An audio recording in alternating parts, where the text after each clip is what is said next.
Hello cricket fans and welcome to episode 1 of Go Figure, the new statistical head-to-head from Cricinfo with me, Andy Zaltzman here in London, and in Bangalore, the Sultan of Stats himself, S. Rajesh. Rajesh, hello. Hi Andy, how are you doing? Very well, thanks. Now, what number have you picked for us this week? I have picked the 111. The Nelson. Right. And, of course, last week's test in Cape Town was the first time two players have ever scored 111 in the same innings. Truly, it felt like a momentous milestone for the human race. And did you notice when Yunus Khan got out at 111, he waved all around, did a bow. Do you know why that happened, apart from the fact that he scored 111? I don't know. Okay. Did you know that it's the 100th 111 ever scored by a batsman in an international game for men's cricket? Isn't that stupendous? But I mean, it's hard to see any event in the world, in any sphere, being a more significant occurrence. I couldn't agree with you more. And interestingly, I don't know if you picked up on this, but in terms of tests, Yunus and Asad Shafiq were the 55th and 56th players to score 111 in a test match. Now, if you add those two numbers together, you get 111. I mean, I think this is probably the sign that the apocalypse is just around the corner. I think so. We better wrap this up quickly. Yeah, well, ideally it'll wait until at least after the end of the England-New Zealand and India-Australia series. So, the last thing you want is the apocalypse happening in the middle of a test series. So, interesting, it's the first time, not only was it the first time that two players have scored 111 in the same innings, but it was the first time that had even happened in the same month since when, Rajesh? You know all stats? Are you aware of this? Absolutely no clue, Andy. Over to you. It was November 1992. I can't believe you didn't know that. I can't believe it. I would have guessed December. I would have been off by a month.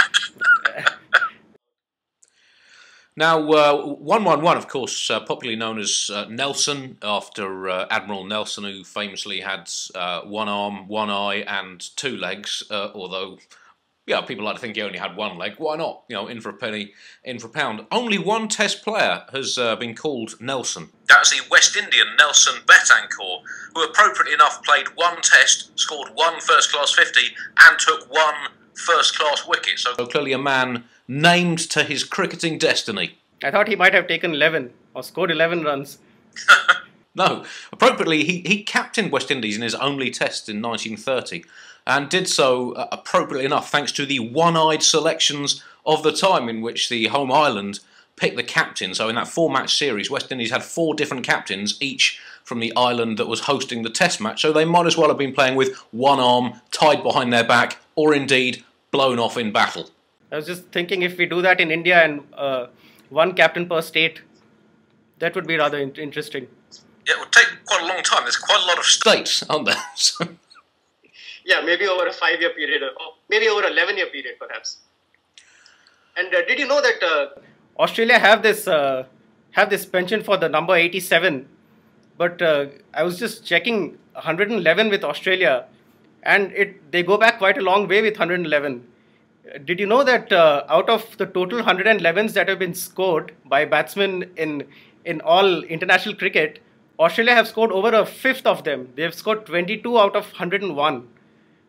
Right. And if you look at dismissals, they've been dismissed 19 times for 111. The next best is only 10. Clearly, there's something going with Australia and 111.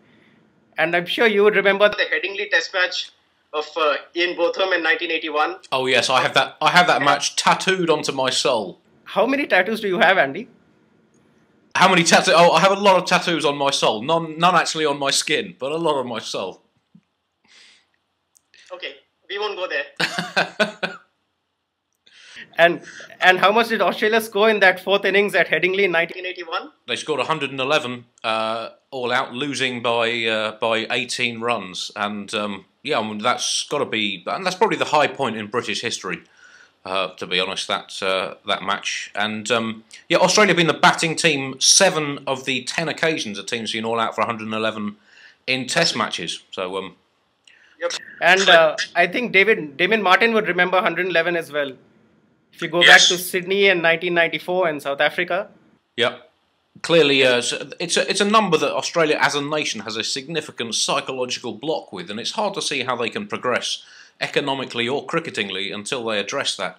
Now, 111, currently Hashim Amla's rankings in Test batting, ODI batting, and longest beard in international cricket. So that's another kind of Nelson that has been that is at large at the moment. Good batsman, good cricketer. Hashim Amla, I think we'd all agree on that. Very much aesthetically the Rudolf Nureyev to Graham Smith's Hulk Hogan smashing a chair over cricket's head. his beard might be 111 centimeters long. I haven't measured that. Anyway, we need to wrap up this inaugural episode of Go Figure with the historic 111 number. Any final additions to add, Rajesh? Well, since we are looking forward to the Australia-India Test match, I'll just end with this one, that in all the 82 matches that Australia and India have played, only one batsman has been dismissed for 111. And that batsman is, Andy? Ooh, tough. I'm guessing it's probably not Munaf Patel. I'm guessing it wasn't Glenn McGrath either. Was it Dravid? It wasn't. It was actually Vinu Mankad, way back in 1948, in what was only the fifth test between the two teams. Can't believe I forgot that. Can't believe it. It happens, Andy. With age, everything happens. And it didn't do India a lot of good because they lost by an innings in 177 runs, which is their second heaviest defeat to Australia. And it didn't do him much good either because in the second innings he was out for 0. And his batting partner got a duck in the first innings. So, and in fact, if you looked at the Cape Town scorecard, between Yunus Khan and Shafiq, there was another batsman who got a duck. Right. Misbah-ul Haq. Yeah. So sometimes 111s don't work for the others. Well, that just goes to show. And also, as I pointed out in my blog this week, Pakistan became only the third team in history to score 2 centuries and have a player take 10 wickets and lose the test. So clearly this 111 is a number that caused all kinds of ructions in the cricketing universe. Anyway, cricket fans, that's all for the first Go Figure. I hope you've enjoyed it. We'll sit back and wait for our Grammy Award. And we'll be back shortly with another one. Until then, from me and Rajesh, goodbye. Goodbye.